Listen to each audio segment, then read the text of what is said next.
Austin Armstrong, the defensive coordinator from Florida, has got to be very proud of this defense. They have given up a lot of plays throughout this year. They've had a lot of injuries, played a lot of young people. Tonight, they have played their best game by far of the year. Been especially porous in the last 5 games. Yep. It was hard to see this coming, frankly, this kind of effort. Estremano on the roll. Drives Pearsall back and makes a fair catch at the 23-yard line.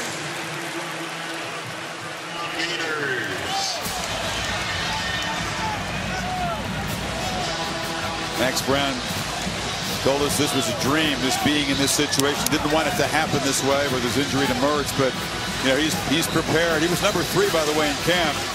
Remember, they had Jack Miller, the transfer from Ohio State, who got injured and never really pushed Brown for number 2, and you're only a snap away. This is his chance. He's quarterbacking a team that's 5-6 with an offensive line that's had a lot of issues this year. He's brought a different element to the game with his dual threat ability. I'll tell you, up to this point, he's played with a lot of savvy and a lot of feel. He's a great athlete. Johnson's in the game. We haven't seen Etienne for a while. And Johnson off the right side stumbles. Holly, what can you tell us about the star tailback for the Gators?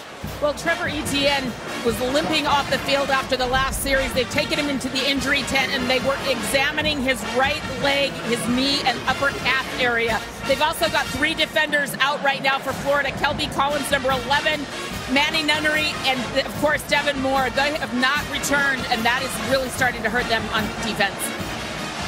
Time to dig deep. Time for backups to step up in the final quarter. The Seminoles, playoff hopes on the line. The anthem of this Florida Gator football team, and it fits here. Underdogs tonight at home, up as we begin the final quarter. Johnson may have to go the rest of the way at tailback if, as Holly said, Etienne can't go. Holly? Guys, Etienne is back out. He's testing that knee out right now, his right knee. But keep in mind, Montel Johnson also just got his ankle taped up as well. They're really starting to get banged up down here. He's struggling. Holly, I was going to say, there at the end of the 3rd quarter, when we were going to break, you could see him jogging to the other end of the field. You could see he is not even close to 100%. He came in banged up coming in, and he's had a year trying to overcome injuries. Each back for Florida had exactly the same number of yards, 7-10 coming in. Etienne has been the more explosive player the last couple of games. Play clock is winding down on his 3rd and 4. It's important they get the snap off. Johnson just plows into the middle, and there was no room there. Malcolm Ray is a backup tackle. It's 4th down. Well, watch. He's lined up on this shade. You're thinking he's going to shoot here. He goes back the other way, completely fools Jake Slaughter, and is able to penetrate. Good little wrinkle there by Adam Fuller to be able to get into the backfield with that defensive line. Napier, who knows SEC defense, he worked with Saban. He faces the SEC defenses every week. He says FSU is an SEC-style defense. When you see backup defensive linemen, that's the difference. As good as Ray. Yeah, they have depth now, and they rotate them in. That's a big stop for the Gators. That's a huge punt. Crawshaw drives Coleman back to the 5. And Keon Coleman gets going. Look out. Keon Coleman could not. Wait a minute. He's still going. I thought they had him penned in. He bounced it to the 43.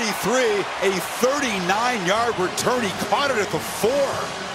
Some good blocks initially, and Crashaw's been hitting bombs all night. You just wonder if he outkicks his coverage here. This is what Coleman can bring. You know, he's a big guy. He's known for his contested catches. Shows you what he can do in traffic. I mean, how many punt returners do you see at 6'4", 215 pounds? That's why they have him back there. He gets upfield and he breaks tackles. He's tough to bring down. Norvell felt that Crawshaw often will outkick his coverage, and they might have a chance for Coleman to make a play. That's important. Knowles with great field position trying to reclaim the lead. They give it to Benson. Couldn't get the edge that time. Picks up 2. Derek Wingo made the play. Yeah, Wingo flying around. These linebackers have been tested in this run game and doing a very good job. He also got to give credit to the defensive line. keeping them off of them, letting them able to roam and run free, especially on the edges where the Noles have a lot of success with that outside stretch play.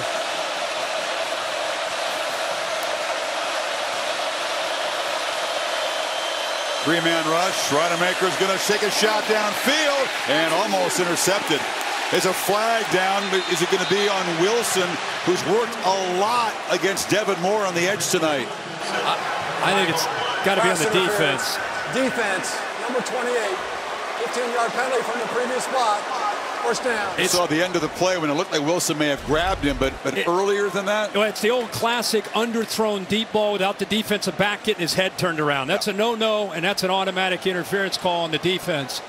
Moore not allowing Wilson to be able to work back. Again, I always say if he has his head turned around and he puts himself in a position where he's playing the football, it's okay, but he had no chance of knowing where that football was, so an easy call for the official.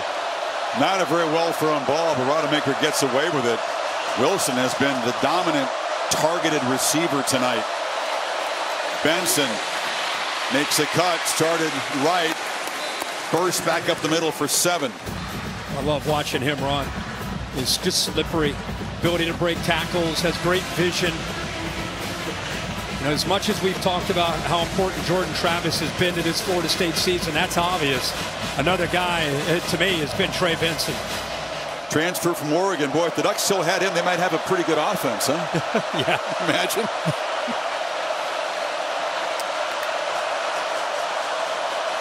Second and 3. Rodemaker thinking about a downfield play. Does launch. Incomplete. Trying to find Kentron Portier. Moore was in coverage that time, and it's 3rd and 3. They got some pressure off to his left. Line did a nice job of holding up, and tough throw, tight man coverage. They continue to go after Devin Moore, the sophomore. Coleman slot left. Ja'Kai Douglas is over there. Wilson's split far to the left. And Rodemaker's 0 for his last 5, Kirk. Wilson down at the bottom.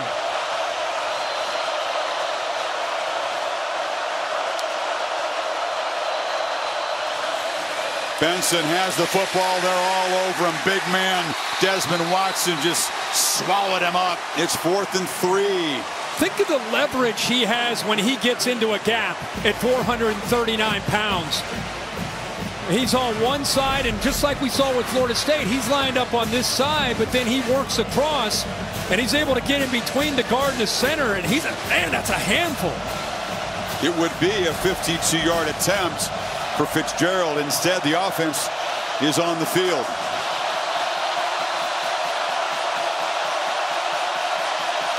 Huge moment here. Pressure comes. Rodemaker completes it for a first down to Ja'Kai Douglas. Pinpoint throw, and that's a strong-handed grab. They played zero coverage. They brought everybody here. Here's the matchup right here. Can you get inside as a receiver?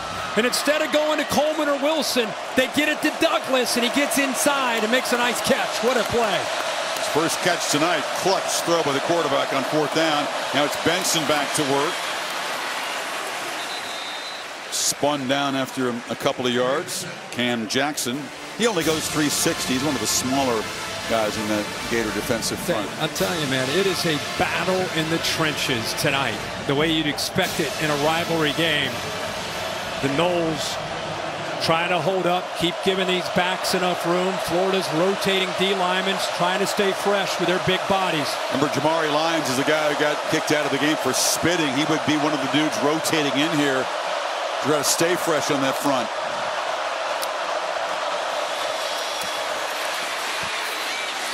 Benson. It was Darius Washington trying to shove him forward, the lineman. It'll be another 3rd down. Need about 3 here, 3.5.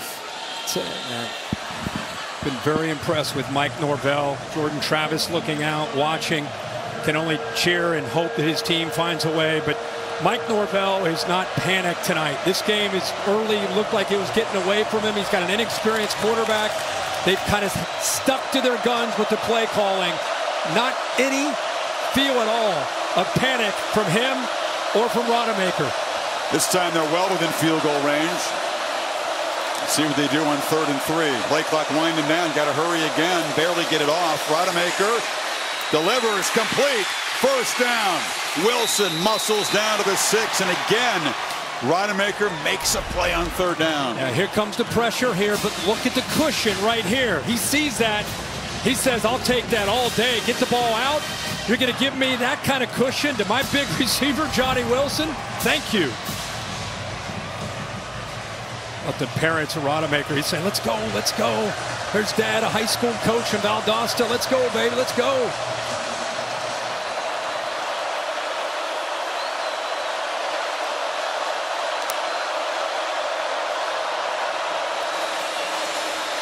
Go to the end zone, jump ball over the head of Keon Coleman. He was covered by Marshall. Better had a chance out of his hand. Well, look, they put both their best receivers on the right. They stack Wilson behind it. You think they're going to go to the slant? Nope, the back shoulder. Throws it in the right spot, just a little high for the 6'4". Coleman unable to bring it down. But he makes the right choice there. He had the slant if he wanted it to Wilson. Instead, he just misses connecting for the go-ahead score to Keon Coleman. Coleman's made a lot of tough catches this year. He feels like he probably should have made that one. 2nd and goal. 2 tight ends in the game. That's Coleman in motion. Benson's got the ball. Benson running through arm tackles. Battles down to the 2. It'll be 3rd down. Yeah, Wingo had a chance to make a play. 15. He does everything you need to do. I don't know if that elbow's bothering him. He just kind of swings and misses with his arms. That's what you're talking about. Benson running through some of these arm tackles. Now we get to 3rd down and goal. They stack them. Remember, they stacked them to the right. Now they got them stacked to the left. Florida has 1 defender down here. Some confusion. Some tired dudes on the field. Play 11 of the drive. Benson smothered right there. No gain.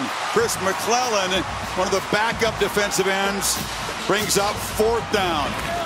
Chris, I think the timing of this blitz impacted the rhythm. He doesn't make the play. The play's made here, but watch how the blitz is timed up perfectly.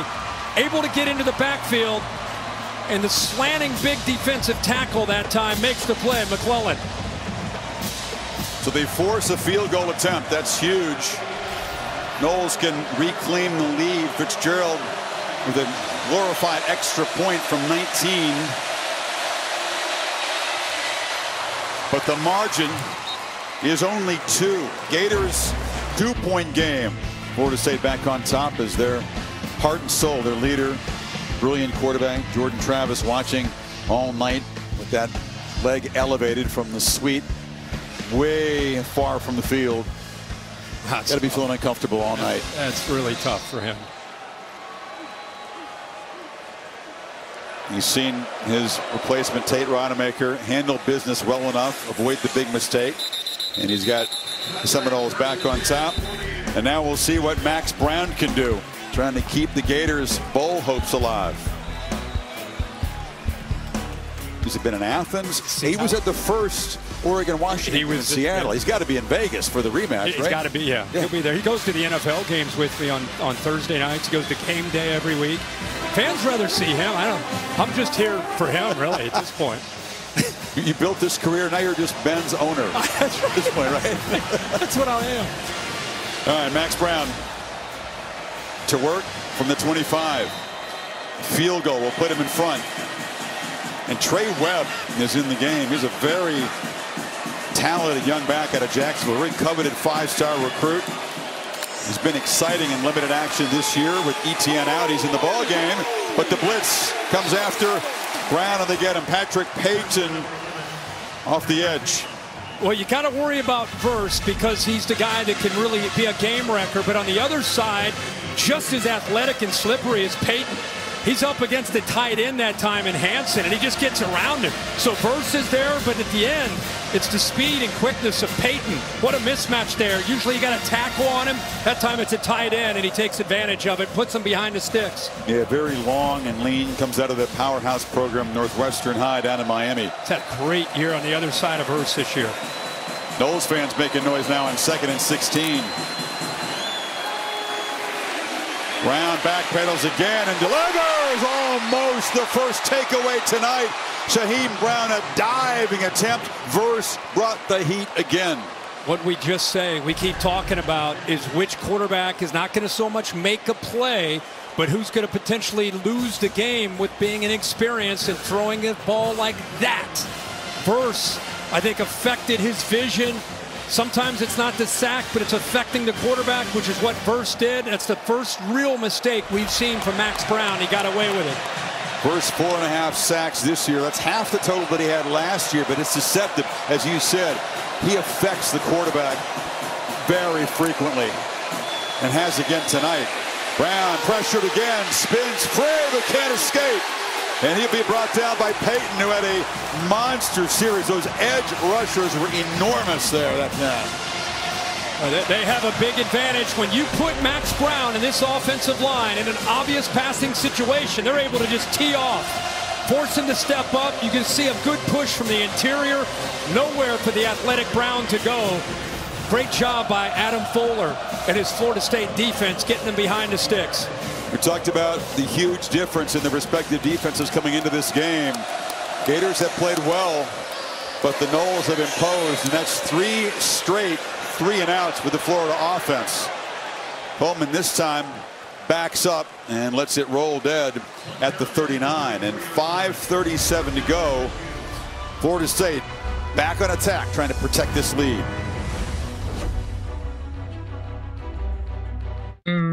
How'd you get that mixed with your combo? These fries and rings? At BK, you can build your combo. Frozen Coke, too? Yep, sides and drinks, too.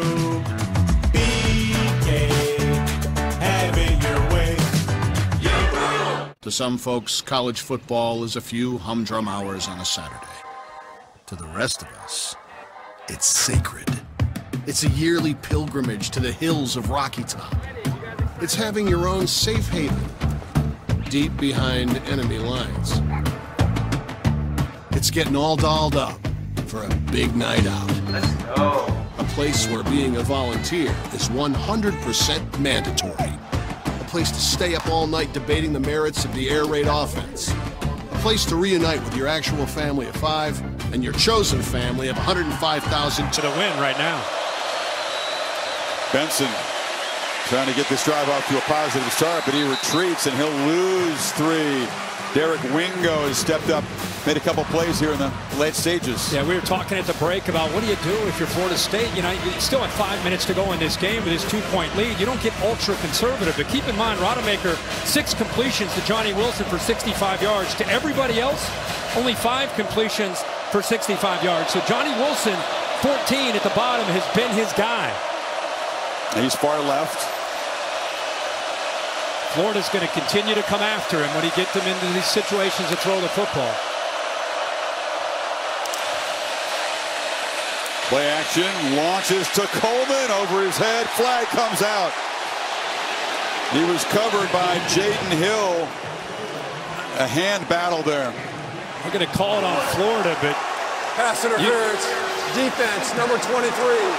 15-yard penalty. Tell you what, Automatic. I'd love to get First Bill's down. thoughts on this because I think there was contact from both sides. Initially, I think it is on 23 Hill, but look at the push off at the end there by Keon Coleman.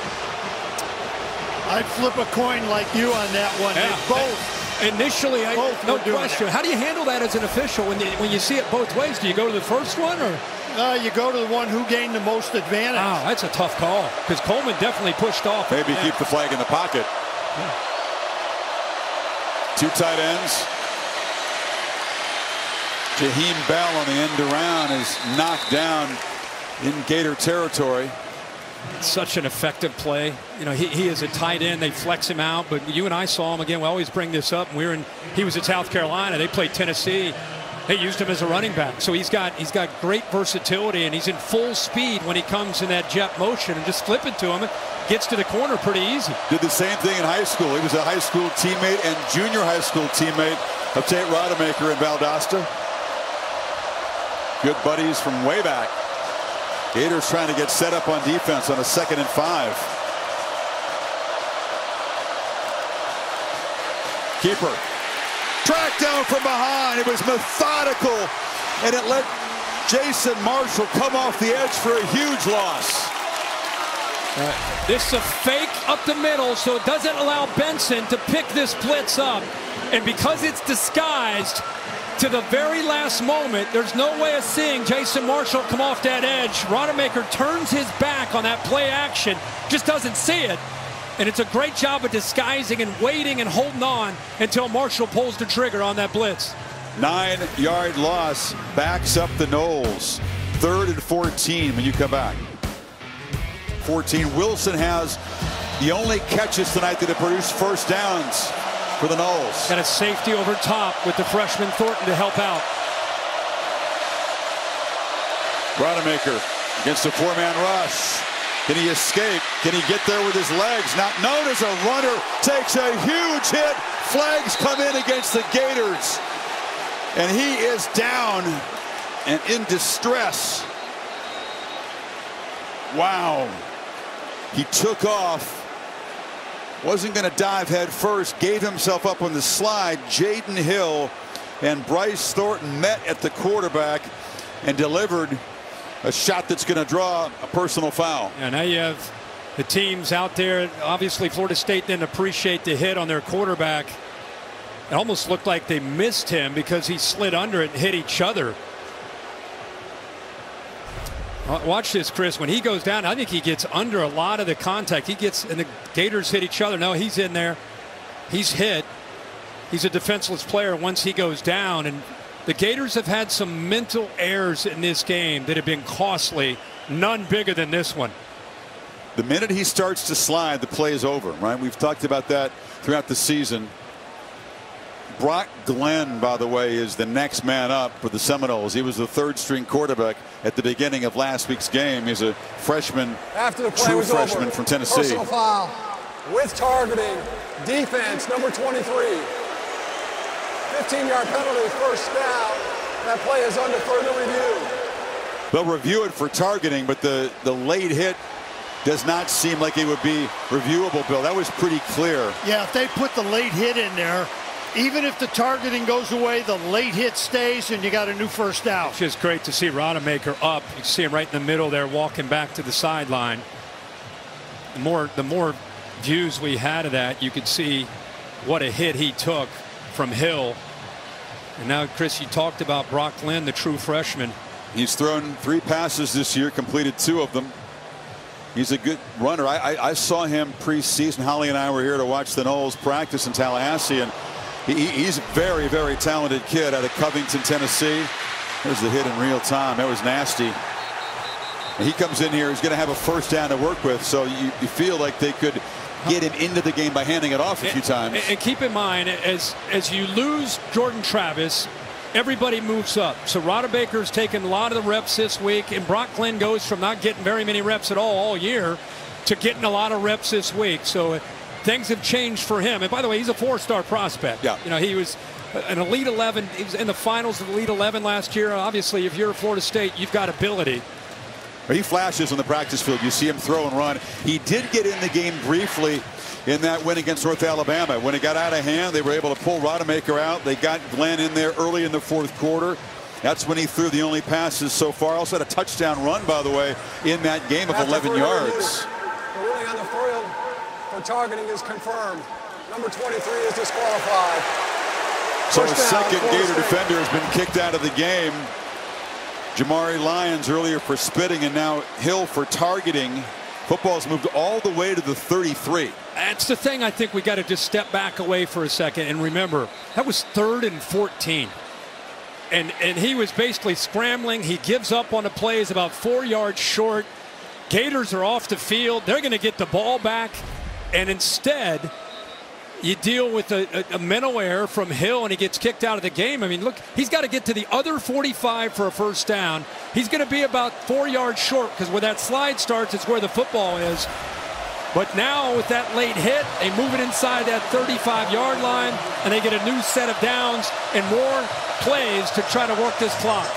So here's the true freshman, Glenn. You got 3 true freshman DBs in the game for the Gators at the moment, with Hill being booted. It'd be a shock if he didn't turn and hand the ball off to Benson here. Yep.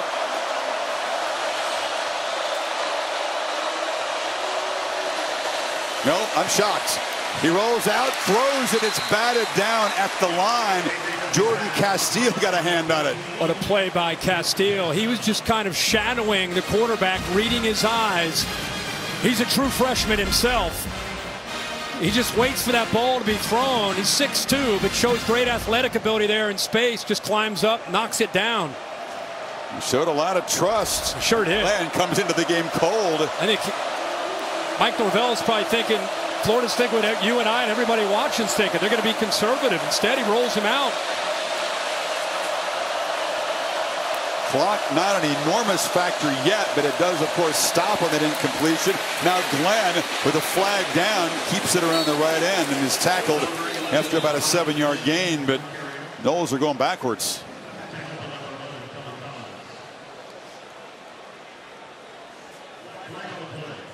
Yeah, I didn't see any movement.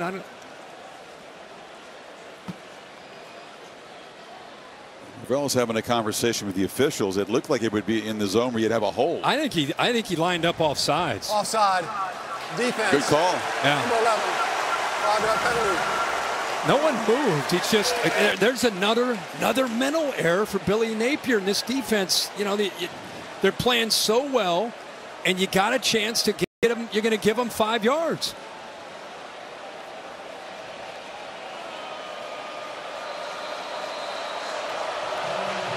And it's not just you're giving them 5 yards. Look at the clock. I mean, the clock is your enemy if you're Florida. Florida State, they're loving this. Yeah, it's becoming more of a factor every play they run. That makes it 2nd and 5. Surely they're going to feed Benson here. Picks up a couple, makes it 3rd and 3. Florida's going to call one of their 2 remaining timeouts. And they're putting it all on this 3rd down play here. Down to 1 timeout. Boy, this is fascinating. It was coming in with the 2 understudies having to step up in pressure situations. Different things at stake for their respective teams. And now Rodemaker knocked out of the game. And in comes Brock Glenn, who had 0 action until last week and has never really been in a pressure situation as a collegian. Rodemaker's look at this coming back in the game. Yeah. After that hit, I thought, man, in the world we live in today with quarterbacks and concussion protocol, that hit, I thought, all right, 18's done. Now still, let's see what Mike Norvell, when he looks to his left, see what coach says. Right now, I don't think he realizes. No, he is. He is. Good for him. Tough guy. Love it. Rodemaker gave him a look. He got eye contact with Norvell, said, Coach, I'm good. I'm good. Let's do it. And I think the play call perhaps was dictated by that. Gators need a stop desperately to get the football back. And obviously with him opens up the playbook on what you can call here. He cans this. He kills this, seeing pressure. Power formation. Everybody lined up close to the football. Benson. First down. Still running. Trey Benson. All the way to the end zone. Hat-trick touchdown for Benson.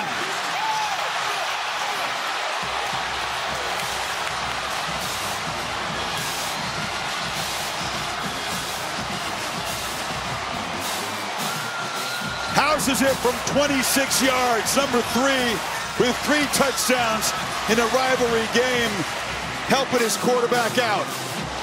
Man, cannot say enough about Benson and his patience. You said you love watching this guy run. I just love it. His skill set. Yeah, I love he's slippery, he's powerful, but I love how he just takes his time getting through the line.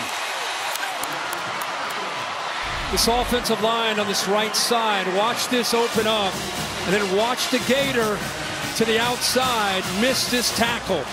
Good job by the offensive line. Watch the back, take his time. He's not going to rush this, takes his time, navigates, feels. Right there is a chance to make a tackle. Another chance to make a tackle. Kimber and Marshall miss it. You cannot do that against this good of a back. He's got low center of gravity, great balance, runs through those arm tackles.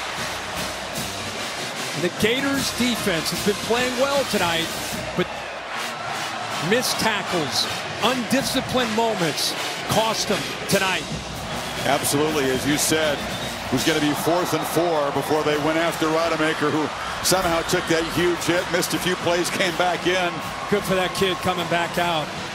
His team is really rallied around him with the heart and soul. Jordan Travis down and out, trying to help him out. Love to see him fight through that hit that he took to get back out there to lead that team into the end zone.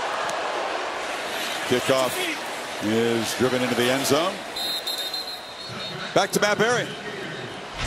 Good Fowler, thank you. Want to update you on Georgia and Georgia Tech. Kendall Milton provides the separation.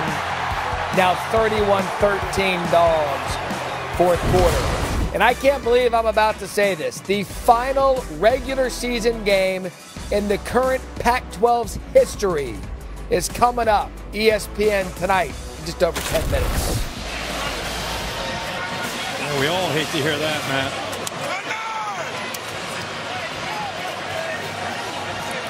We talked about it, Kirk. These teams have had very different seasons, not just in the record, but how those games have unfolded. The Noles have found ways and made plays in crunch time. The Gators have come short most often. Oh, a sack by the offensive lineman. Jared Verse just shoved a blocker back into Brown and knocked him down. Oh, how fitting is this to watch the big man who's had a great night. He's, what do we say, affecting the quarterback? How about affecting the left tackle and running right through Damian George? He's owned him all night, and this time he just pushes him into the quarterback. Brown on the move, throws it away. It's 90 pounds difference in the weight. Jared Verse brings serious power, and George, with a sack of his own quarterback, makes it 3rd and 19 now. Remember when Verse burst onto the scene last year? They played LSU early, had a few sacks, and we were all like, wow, whoa, who's this guy? Albany. Yeah, oh yeah, what's going on? I think he's originally from Dayton, Ohio. And it was fun to watch him last year, and then this year he decides to come back, continue to improve as a pass rusher. But man, he is not only that, he's a great leader for this defense. Here he is again. Brown lost the football. It rolls out of bounds. They maintain possession, but it's going to be 4th and long. You think he's enjoying knowing that Florida, who's been trying to mix up when to run, when to pass, keep this defensive lineman guessing. Look at that get off. It's over. It's already over. Boom. Finishes it. He's enjoyed playing across from Damian George. This offensive line is a major rebuild in the offseason. They got to use the portal. They don't really have any true tackles on this roster, and that's a tough thing. Facing SEC defenses and a defense that's like an elite SEC defense tonight. Yeah, no doubt about it. You think the fans at home can hear that tomahawk chop here in the swamp? You need 20 to keep any faint hope alive, and there's a pick. He threw it right into the hands of Kalen DeLoach, and he's one of the big playmakers on this defense. Some high fives finally from Jordan Travis. This one is done. Max Brown, this is not his strength when you put him into an obvious passing situation. Jordan Travis fired up to see it. Young man has played very well tonight. He's given his team a chance. He just doesn't see the middle linebacker here. Got a veteran in DeLoach who's made big plays for Florida State's defense all year. He's just sinking in coverage, reading the eyes. Brown's more effective as a dual guy. Run, can throw, play action, kind of keep you guessing. You sit back in that pocket. I just don't know if at this stage of his career he sees the field well. And Mike Norvell knows he has just secured victory here in the swamp. First turnover tonight. You're right, DeLoach continues to make a playmaker. He was trying to find Ricky Pearsall there. It's been a tough night for the Gators receiver who's had a brilliant season. 1 catch for 17 yards. He'll not get to 1,000 yards. Would have been the first in 21 years to do that for Florida. And Rodemaker will eat up a little clock and then take a knee. Well, these rivalry games, so often it produces something like this. The heavy favorite of the team that has the much better season still has to claw to the final play. And I think a lot of people around the country, they're sitting there, they're thinking about Florida State without Jordan Travis. Are they worthy of being that team if they end up winning against Louisville and winning the ACC championship? We evaluated them. This is a tough. Don't look at this score and think Florida's 5-7. It took them. They only beat them by. Please don't look at it like that. This was a tough environment with a backup quarterback that had to fight. Take some shots. They were on the ropes early, and give them credit. The defense made plays. Rodemaker made plays. And this team grew up tonight, in my opinion, and won in a tough environment. Fell behind 12-zip. Then outscored the Gators 24-3 after that. And Napier's team will not go bowling. They'll fall to 5-7. Another losing season here in Gainesville, and it'll be an unpleasant offseason for everybody involved with Florida football. This is not what they had in mind at the beginning, to say the least. Now, last year, the Vegas Bowl, where they played at Oregon State. This year, I think they had high hopes and finished 5-7. But just to flip it back again, the resiliency of the Florida State team, I think, that's what you got to really respect. We'll find out. I know Louisville lost to Kentucky, but you know the Cardinals will show up to Charlotte ready to go, and that'll be an interesting game for them next week. The Seminoles survive in the swamp. Quick handshake for the two head coaches. It was hard work, but it figured to be. Jordan Travis watching from way above the field.